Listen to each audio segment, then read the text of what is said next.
Okay, so what's up? My name is Ripon Setiawan. I am 19 years old, I think. Yeah, I'm a man. That's it. And today we're gonna talk about the metaverse, like the big topics for this week's months, because all businessmen is talking about the metaverse. Like it's a virtual world, but we can do everything inside of them, and that's gonna be crazy. That was a great idea, but we can do everything, bro. We can make everything, we can sell everything, we can book everything on there, and it was cool. But ya jadi pertanyaannya ya, gimana cara kerjanya, gimana pertukaran uangnya, mungkin ya,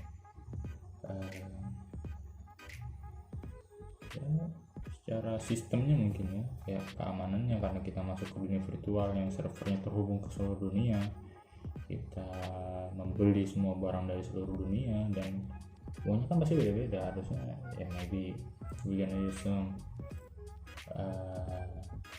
same currency on the same money to transaction. Ya mungkin kita bakal baca beberapa artikel yang membahas tentang metaverse ini ya. Mungkin kebanyakan referensinya bakal dari Indonesia mungkin ya. Ya mungkin nanti kita nemu beberapa referensi dari luar negeri, kita bacakan aja kali ya. Oke, jadi di sini gue nemuin di Google ya, gue cari semua hal tentang metaverse. Yang muncul ya, metaverse itu apa sih ya. Lalu kita coba ke CNN Indonesia guys, memahami dunia baru metaverse, yang disinggung Mark Zuckerberg. CEO Facebook Mark Zuckerberg baru-baru ini mengumumkan bahwa raksasa teknologi itu akan beralih dari perusahaan media sosial menjadi perusahaan metaverse. I don't know what this means. Hal ini bertujuan untuk memadukan dunia nyata dan virtual atau disebut internet yang dibuat nyata. Namun mengingat hampir 3 miliar orang di muka bumi kini menggunakan Facebook setiap bulan, saran Zuckerberg tentang metaverse perlu diperhatikan. Istilah metaverse bukanlah hal baru. Dari CNN ini, metaverse merupakan realitas digital alternatif tempat orang bekerja, bermain, dan bersosialisasi. Bisa juga disebut mirror world, AR cloud, metaverse, internet spatial, how to ya tulisannya itu, atau live maps. Melansir New Scientist, kata metaverse merupakan penggabungan dua kata dari awal meta yang berarti di luar dan universe atau alam semesta.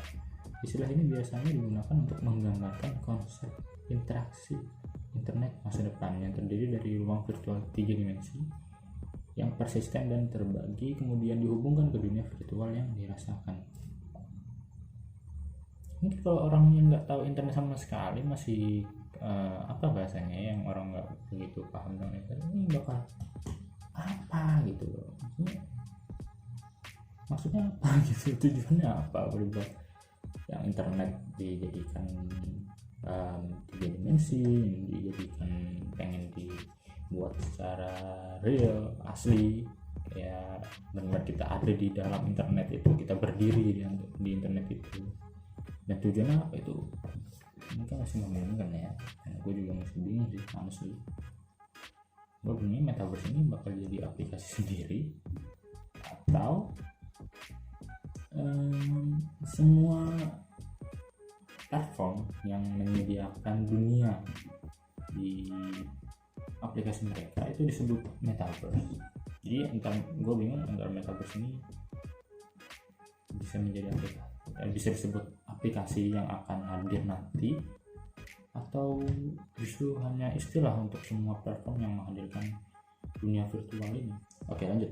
Manusia telah mengembangkan banyak teknologi untuk mengelabui indera kita, dari speaker audio dan televisi hingga video game interaktif dan virtual reality atau VR. Dan di masa depan kita dapat mengembangkan alat untuk mengelabui indera kita yang lain seperti sentuhan dan penciuman.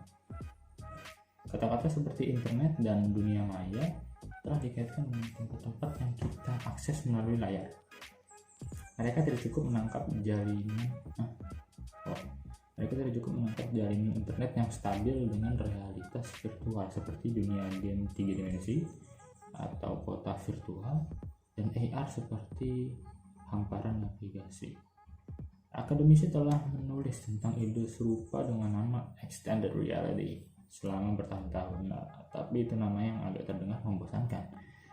Metaverse diciptakan oleh penulis fiksi ilmiah Neil Stephenson dalam novelnya tahun 1992 yang berjudul Snow Crash. Metaverse sudah dari tahun 1992. Orang mikirnya jauh banget. Penulis memiliki kebiasaan mengenali tren yang diberi nama seperti cyberspace yang berasal dari buku tahun 1982 karya William Gibson. Robot berasal dari drama 1920 karya Karel Appel. Neologisme baru-baru ini seperti cloud atau Internet of Things telah melekat pada kita, justru karena itu adalah cara praktis untuk merujuk pada teknologi yang menjadi semakin penting. Metaverse duduk dalam kategori yang sama. Jika Anda sudah lama mengikuti tentang perusahaan teknologi besar seperti Apple, Facebook, Google, dan Microsoft, Anda mungkin akan merasa bahwa kemajuan teknologi seperti kemunculan Metaverse tidak dapat terhindar. Seru juga untuk kita berpikir tentang bagaimana teknologi baru ini akan membentuk masyarakat, politik dan budaya kita, dan bagaimana kita dapat menyesuaikan diri dengan masa depan itu. Gagasan ini disebut determinisme teknologi, yang merupakan pengertian bahwa kemajuan teknologi membentuk hubungan sosial, hubungan kekuasaan, dan budaya kita. Untuk Facebook dan perusahaan teknologi besar lainnya, Metaverse menjadi menarik karena menghadirkan peluang untuk pasar baru, jenis jaringan sosial baru, elektronik konsumen baru, dan menjadi paten baru. Nah, ini ada fotonya, kayak gini VR nih. Namun kebanyakan dari warga bumi saat ini disibukkan dengan pandemi COVID-19, that's right, perubahan iklim dan kepunahan spesies bangsa yang disebabkan oleh manusia. Ide gaya Metaverse mungkin membantu kita mengatur masyarakat secara lebih produktif. Standar dan protokol bersama yang membawa dunia virtual yang berbeda dan augmented reality menjadi satu Metaverse terbuka dapat membantu orang bekerja sama. Nih, di Korea Selatan misalnya, aliansi Metaverse membujuk perusahaan dan pemerintah untuk bekerja sama mengembangkan platform VR nasional terbuka. Wah, ini gokil ya. Ada aliansi Metaverse gitu di Korea Selatan. Sebagian besar adalah untuk memadukan smartphone, jaringan 5G, augmented reality, mata uang virtual, dan jaringan sosial untuk memecahkan masalah bagi masyarakat. Klaim serupa untuk berbagi dan kolaborasi dibuat pada hari-hari awal internet. Namun seiring berjalannya waktu, janji awal itu disingkirkan oleh dominasi platform besar dan kapitalisme pengawasan. Internet telah sangat berhasil menghubungkan orang-orang di seluruh dunia satu sama lain dan berfungsi sebagai semacam perpustakaan Alexandria modern untuk menyimpan banyak sekali pengetahuan. Namun hal itu juga telah meningkatkan privatisasi ruang publik, mengundang iklan ke setiap sudut kehidupan kita, mengikat kita ke segelintir perusahaan teknologi raksasa yang lebih kuat daripada banyak negara, dan menyebabkan dunia virtual memakan dunia fisik yang berdampak kerusakan lingkungan. Of course, ya, internet pasti bakal ada, nggak cuma mungkin ini idenya bakal mungkin yang gila dengan internet kayak bakal, wah ini gokil habis nih, ini kita bisa gini gitu di internet segala macam, tapi tetap dampaknya ke dunia nyata ya. Mungkin ini yang disebut dengan hubungan kekuasaan tadi ya. Jadi perusahaan-perusahaan yang punya metaverse ini, mereka punya kekuasaan sendiri di dunianya ini, dan itu tidak tersentuh oleh dunia yang secara nyata, dalam artian example like PBB atau negaranya dia, perusahaan itu berada di luar tanggung jawab negara secara nyata, berarti ya, wah, kita bisa bikin dunia kita sendiri dan nggak terbatas. Ya benar, nggak terbatas. Misalkan terbatas bisa sih, paling itu cuma masalah server doang, kayak ya mungkin saking banyaknya user di dalamnya, jadi servernya penuh. Kalau terlalu penuh kan bakal rusak, nggak rusak sih, terjadi beberapa gangguan, mungkin bakal nge-lag atau ya responnya agak lambat servernya ya. Jadi kalaupun itu penuh ya satu server, mereka bisa bikin server lagi. That was easy for them. Facebook saat ini dapat meningkatkan kemampuan Anda untuk terhubung dengan orang dan komunitas lain. Ya. Yeah. Tapi pada saat yang sama membatasi bagaimana Anda terhubung ke mereka. Fitur seperti 6 reaksi preset untuk posting dan konten yang dipilih oleh algoritma tak terlihat membentuk seluruh pengalaman. Oh, berarti bener ya, metaverse itu semacam apa ya gue bilang ya, kalau menurut gue ya, semacam istilah yang mengatakan bahwa metaverse ini internet masa depan, dan untuk aplikasi-aplikasi yang bisa menjadikan fitur-fitur terasa nyata ya, itu tergolong dalam metaverse gitu. Kalau kalian pengen mungkin penggambaran awal, mungkin ya Zepeto, Roblox, game-game, cari di Play Store banyak lah ya, itu bisa jadi penggambaran awal yang dimaksudkan dengan metaverse ini ya, karena kita bisa ngelakuin apa aja, kita bisa beli entah itu di homepage aplikasinya, atau kita bisa belinya di wordnya, di mapnya ya. Gue setelah Roblox, terus yang gue sebut tadi itu, atau game-game avatar lainnya, reality lainnya, live simulator lainnya, mereka udah kerjasama dengan banyak, entah itu cuma dengan perusahaan, entah dengan seseorang, dan artis atau penyanyi atau desainer movie, film, anime, bahkan mereka udah kerjasama dan menjual barang-barangnya khusus di situ. Itu penggambaran awal untuk misalnya untuk metaverse, dan gue gambarinnya pakai ZP tuh karena itu yang gue tahu, yang benar-benar kayak virtual. Dia nggak ada mode virtualnya, VR, virtual reality modenya nggak ada, cuman dia adanya first person perspektif, kameranya posisinya di mata, di kepala gitu kameranya.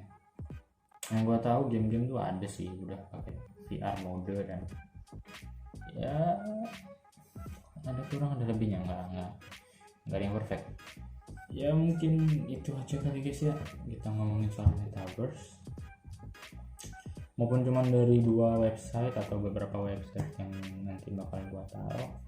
Gua rasa garis besarnya udah hampir kelihatan ya. Maksudnya metaverse ini istilah untuk aplikasi-aplikasi atau platform-platform internet berbasis internet ya, yang bisa menghadirkan fitur-fitur secara nyata, secara dimensi. Dan tapi lebih ditekankan ke, kalau dari Facebook ya, mereka pakai virtual alatnya itu yang seharga $300 tadi. Tapi menurut gua kalau metaverse itu udah mencakup ke semuanya sih, yang bisa ngasih fitur-fitur secara virtual, dan maupun kita nggak ngeliatnya secara nyata gitu, secara VR, gua rasa itu udah cukup untuk kelihatan seperti asli gitu. Itu udah termasuk metaverse sih kalau menurut gua ya. Dan ini bakal jadi suatu hal yang bakal menarik untuk dilihat, untuk ya kita jangan dinikmati doang ya, kita ya kalau bisa ikuti perkembangannya, karena ini bakal buat suatu chance besar banget, apalagi dalam dunia bisnis, pekerjaan, banyak banget yang bakal bisa muncul di metaverse ya. Kita tinggal tunggu berita selanjutnya. Dan oh ya, kalau kita ngomongin soal metaverse ya, pasti yang bakal muncul pembelajaran kita juga tentang ya, sistem keamanan dari segi mungkin data kita secara pribadi yang masuk ke metaverse-nya, dan ya mungkin bakal adanya kriminal atau apapun itu, ya, hal-hal buruk yang tentu kita nggak mau ya pasti itu yang ditanyakan sih, karena ini secara virtual ya, mungkin secara data kita yang diambil dan privasi kita yang diambil, ya itu bakal jadi pertanyaan sih, dan bakal jadi kayak apa ya, suatu masalah kali kalau nggak ditangani secara serius dan secara benar-benar ya. Atau bisa jadi metaverse-nya bisa diakuisisi penuh oleh yang punya, mungkin ya.